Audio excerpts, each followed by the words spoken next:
Formula Sim Racing heads to the Hungaroring after a year's absence for round 8 of the 2019 championship.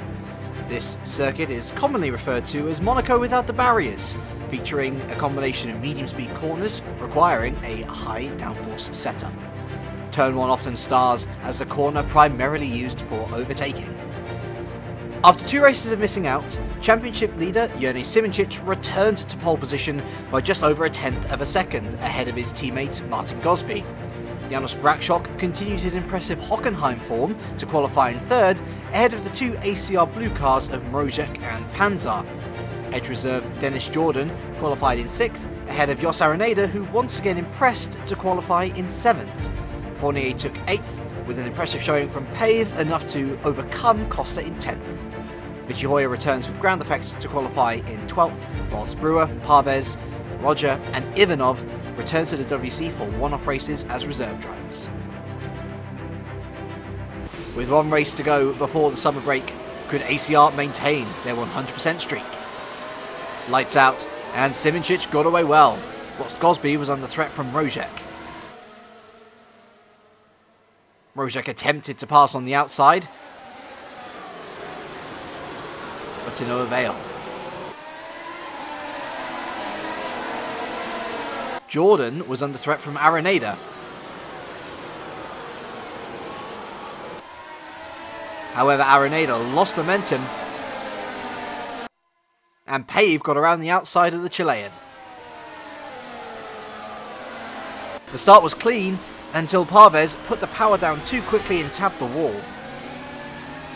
He got front row seats to the carnage that ensued at the chicane and had to take evasive action.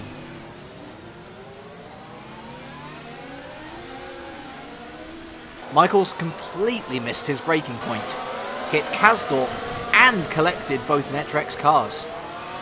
Michaels and Van den Niet lost their wings, sending both of them to the pits, whilst Kalash suffered terminal damage and was forced into retirement. Simoncic led Gosby, Mrozek, Brakshock and Panzar, Jordan, Pave, Araneda, with the Oromillas of Fournier and Costa rounding out the top 10. It was game over for Dan Brewer, sadly, as a tyre selection error led to him calling it quits on lap 3. He was quickly joined on the sidelines by first Parvez, and then Kasdorp, who crashed heavily on the exit to turn 9. Overtaking on this track is incredibly tricky, so it was little surprise to see the order remain static in the early laps. Robin Panzar had enough of the train and came in at the end of lap 7 for mediums.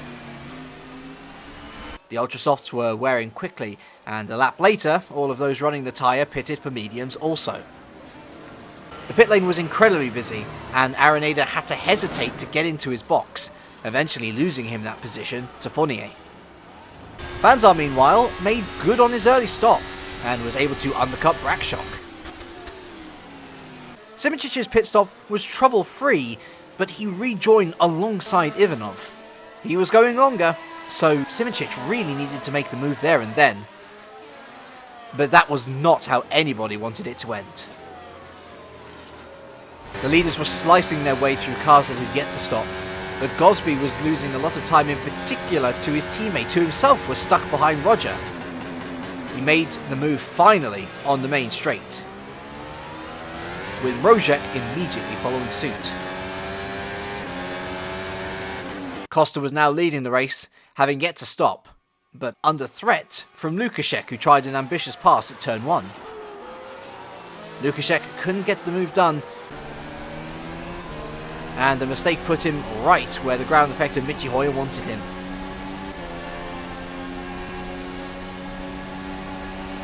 But the Ghost Speed was unwilling to yield.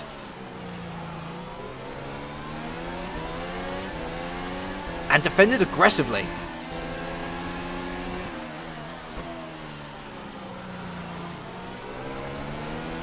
Michi lost it by himself, dropping the German behind Birakov and many of the drivers who had pitted.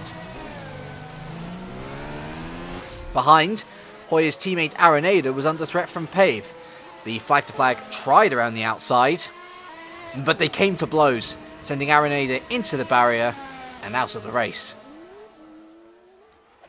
Now Birakov was hounding Lukaszek, but the battle was put on hold as Simicic picked his way through. Gosby was held up by the battling Lukashek and Birokov, and got a good view of the Invictus driver attempting a pass. Disaster was narrowly avoided, but Birokov took the place, with Gosby following through. Gosby took no pity on Birokov at turn 1, with Mrozek quick to pounce as well. However, both had lost heaps of time to Simicic, and by the time everyone had pitted once again, the championship leader had a 5-second gap. Jone pitted for his second stop at the conventional time of lap 29, and found himself behind Janos Brakshock, who was going longer. This strategy proved to be a massive mistake for Brakshock, as he was jumped by both Jordan and Fournier. Pave meanwhile was attempting a 2-stop, but his advantage was being swallowed up on worn tyres. He fell victim to a very aggressive pass from the Frenchman. Kirill Birokov was also aiming for a 2-stop, but holding station nicely ahead of both Jordan and the oncoming Fournier. Clipping the grass on entry, however, resulted in him going wide at the chicane, both those positions now lost. 4th placed Ricardo Costa was also on a 2-stop, and making his tyres last well. That didn't stop him being relegated to 5th by Robin Panzar though. As the 3-stoppers entered their final phase, less time stationary allowed Fournier to get ahead of Brakshock. The Frenchman was having a flyer.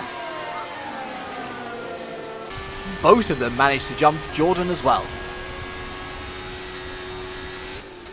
Birokov pitted for his final scheduled stop on lap 50, but the technical hitch from Silverstone came back, and he wasn't able to select the tyres he wanted.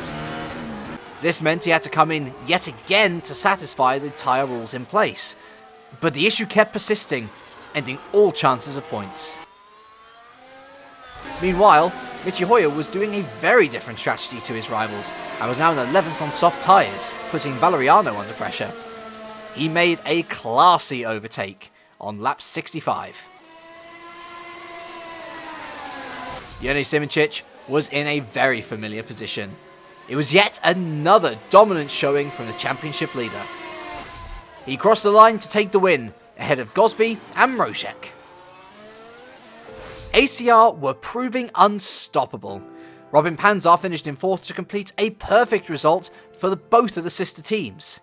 Geoffrey Fournier continued his impressive form to finish in 5th, ahead of Janos Brakshock, who was slightly disappointed with how his strategy panned out. Dennis Jordan finished in 7th in his one-off race.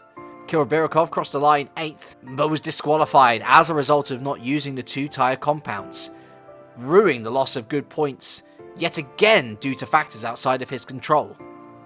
This promoted Costa to 8th, Hoyer to 9th, and Lukashek to the final point in 10th. Going into the summer break, Jone Simicic holds a 68-point lead over teammate Martin Gosby, and is clearly favourite for the title from here. Burlak still holds 3rd despite his absence, ahead of Panzar, Fournier, and D'Alessandro, who has had a miserable defence of his title this year. Despite only racing in the WC since France, Mrozek is in 7th, ahead of Kalash Patel and Brakshock, who rounds out the top 10 after impressive showings in the past few races. In the Teams Championship, ACR have swept the first 8 races, the first time a single team have done that since Precision Motorsports in 2011. Their sister team, ACR Blue, despite having not won a race, hold second ahead of Edge. Reigning champions John Lacey Esports haven't scored since Canada, after a miserable half and are now under threat from Oren Miller, who've impressed in their maiden season. They lie just 1 point behind. Thank you very much for watching this highlights video. We'll be back on the 25th of August for the Belgian Grand Prix at the magnificent Spa-Francorchamps. Join us then on this YouTube channel for live coverage and to see if anyone can break the ACR stronghold.